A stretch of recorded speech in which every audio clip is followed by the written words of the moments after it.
ഇതാണ് നമ്മൾ ഈ വരവിൽ ഏറ്റവും സുപ്രധാനമായ ഒരു നമ്മുടെ ലക്ഷ്യം. മഹാനായ ഇമാം ഷാഫിഈ റളിയല്ലാഹു അൻഹു 4 മദ്ഹബുകളാണ്. ഷാഫി മദ്ഹബ്, ഹനഫി മദ്ഹബ്, ഹംബലി മദ്ഹബ്, മാലിക്കി മദ്ഹബ്. അതിൽ മഹാനായ ഇമാം ഷാഫി റളിയല്ലാഹു അൻഹുവിന്റെ മദ്ഹബാണ് നാം ഓരോരുത്തരും അംഗീകരിച്ചു വരുന്നത്.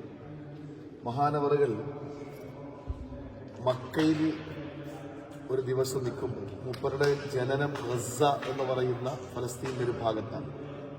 മക്കയിൽ മഹാനവറുകൾ നിൽക്കുമ്പോൾ മദീനയിലേക്ക് കുറെ യാത്രക്കാർ പോവാണ്.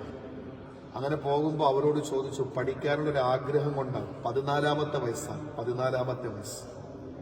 അങ്ങനെ 14-ാമത്തെ വയസ്സിൽ മക്കയിൽ നിന്ന് മദീനയിലേക്ക് ഒരു യാത്രാ സംഘത്തോടൊപ്പം പുറപ്പെടുകയാണ്. പഠിക്കാനുള്ള ആഗ്രഹമാണ്. മദീനയിൽ അന്ന് മഹാനായ ഇമാം മാലിക് റളിയല്ലാഹു അൻഹുവാണ് അവിടുത്തെ മുദരിസ്. മാലിക് ഇമാമിന്റെ അടുക്കൽ അസ്റിന്റെ സമയമായപ്പോൾ മദീനയിലെത്തി. എല്ലാ കുട്ടികളും ഇരുന്ന് പഠിക്കുന്നുണ്ട്. കൂട്ടത്തിൽ ഇമാം ഷാഫി തങ്ങൾ 14 വയസ്സേ ഉള്ളൂ. അതിന്റെ ഒരു ഓരത്ത് ചെന്നിരുന്നു. കുറെ സമയം കഴിഞ്ഞ് മഗ്രിബിന്റെ സമയമായപ്പോൾ ദറസ് തീർന്നു. എല്ലാവരും എഴുന്നേറ്റ് പോകുമ്പോൾ ഷാഫി ഇമാം എഴുന്നേറ്റ് പോയി. ഈ മക്ക മദീന യാത്രയിൽ ഒരുപാട് ഖത്തം ഓതി തീർത്തു മഹാനവറുകൾ. അപ്പോ മദീനയിൽ ചെന്ന് ഇമാം മാലിക്കിന്റെ ദറസിൽ ഇരുന്ന് മഗ്രിബിന്റെ സമയമായപ്പോൾ എല്ലാവരും പോയ കൂട്ടത്തിൽ ഇമാം ഷാഫി തങ്ങളെ എഴുന്നേൽക്കുമ്പോൾ ഉസ്താദ് പിടിച്ചവിടെ ഇരുത്തി. എന്നിട്ട് ചോദിച്ചു, നീ ഖുറൈശിയാണോ എന്ന് ചോദിച്ചു. അതേന്ന് പറഞ്ഞു. മക്കക്കാരനാണോ എന്ന് ചോദിച്ചു. അതേന്ന് പറഞ്ഞു. നിന്നിൽ നല്ല ഭാവിയുണ്ട്, പക്ഷേ ഒരു കുരുത്തക്കേട് ഞാൻ കണ്ടു. നബി സല്ലല്ലാഹു അലൈഹി വസല്ലമ തങ്ങളുടെ ഹദീസ് ഇങ്ങനെ പറഞ്ഞുകൊണ്ടിരിക്കുമ്പോൾ ഈ ഉമിനീര് തൊട്ട് വിരലിൽ തൊട്ടിട്ട് കയ്യിൽ ഇങ്ങനെ എഴുതി കളിച്ചു. അത് ശരിയല്ല, അത് സൂക്ഷിക്കണമെന്ന് മഹാനായ ഷാഫി ഇമാമിനോട് ഇമാം മാലിക് എന്ന ഉസ്താദ് പറയാണ്.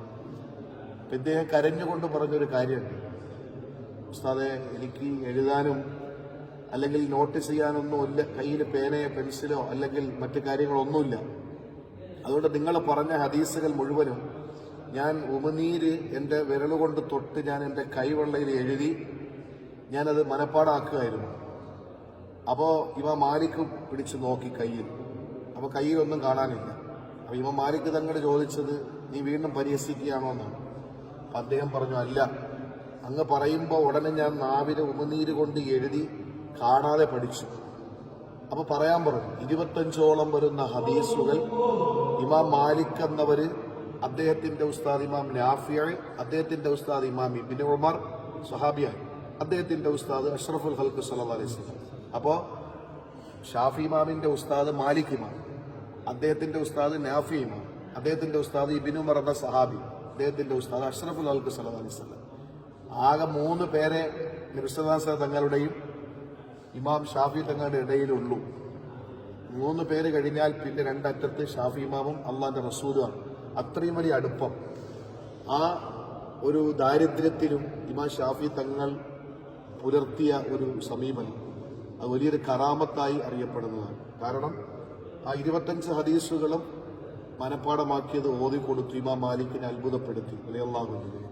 ആ ഇമാം ഷാഫി തങ്ങളുടെ മുന്നിലാണ് നമ്മളുള്ളത്. അദ്ദേഹത്തിന് ഉസ്താദുമാരോട് വലിയ ആദരവാണ്. മറ്റൊരു ഉസ്താദാണ് അബൂ ഹനീഫ റളിയല്ലാഹു അൻഹു. ഇമാം ഷാഫി തങ്ങൾ തന്നെ അബൂ ഹനീഫ ഇമാമിന്റെ നാട്ടിൽ സിയാറത്തിന് വേണ്ടി പോകുമ്പോൾ, കൂഫ അവിടെ ആ ഭാഗത്ത് സിയാറത്തിന് പോകുമ്പോൾ അത് സുബഹി നിസ്കാരത്തിന് കുനൂത്ത് ഓതിയില്ല, ബിസ്മി ഉറക്കെ ഓതിയില്ല. അത് ഹനഫി മദ്ഹബിൽ അങ്ങനെയാണ്, കുനൂത്തും ഇല്ല, ബിസ്മി ഉറച്ചു ഓതുകയില്ല. മൂപ്പർ നമുക്ക് ഷാഫി ഇമാമിന്റെ മദ്ഹബ് അനുസരിച്ച് ബിസ്മി ഉറച്ചു ഓതണം, കുനൂത്തും ഉണ്ട് സുബഹിക്ക്. അപ്പൊ സുബഹിക്ക് എല്ലാവരും ഇമാം ഷാഫി തങ്ങളെ ഇമാമത്ത് നിർത്തി. അപ്പോ മഹാനവറുകള് പിന്നെ ബിസ്മി ഉറക്കെ ഓതാതിരിക്കുകയും കുനൂത്ത് ഒഴിവാക്കുകയും ചെയ്യുന്നു.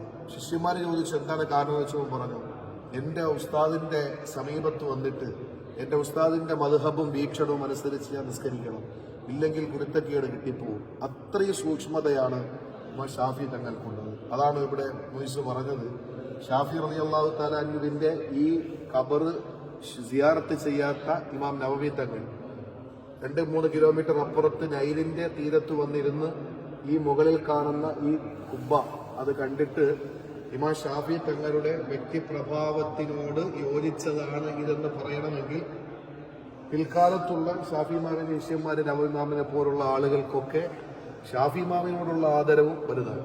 അപ്പൊ നമ്മൾ ഈ യാത്രയിൽ വന്നതിൽ ഏറ്റവും പ്രധാനപ്പെട്ടത് കാണാമെന്ന് നമ്മുടെ ഷാഫി ഇമാമിനെ.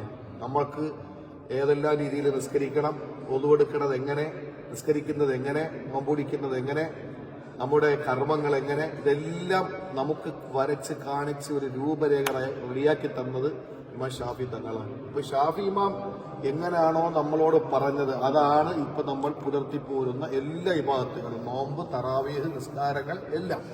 അപ്പൊ നമ്മുടെ ഭൗതികവും ആത്മീയവുമായ എല്ലാ വിഷയങ്ങളുമായി ബന്ധപ്പെട്ട് കിടക്കുക നമ്മുടെ എല്ലാമാണ്, നമ്മുടെ നേതാവാണ്. കാരണം അവിടുന്ന് എന്താണോ നമ്മളോട് പറഞ്ഞത്, മഹാനവറുകൾ പറഞ്ഞതിന് വിരുദ്ധമായി എന്ന് പറഞ്ഞാൽ മറ്റൊരു അഭിപ്രായം നിബിധങ്ങളിൽ നിന്ന് കേട്ടാൽ പോലും നമ്മൾ അത് അനുഷ്ഠിക്കുന്നത് ഷാഫി ഇമാം എന്ന് പറഞ്ഞു എന്നുള്ളതാണ്. ആ രീതിയിൽ നമുക്ക് ഏറ്റവും കമ്മിറ്റ്മെന്റ് ഉള്ള, ഒരു ബാധ്യതയുള്ള ഒരു വലിയ മഹാനുഭാവന്റെ കാൽ ചുവട്ടിലാണ് നമ്മളുള്ളത്.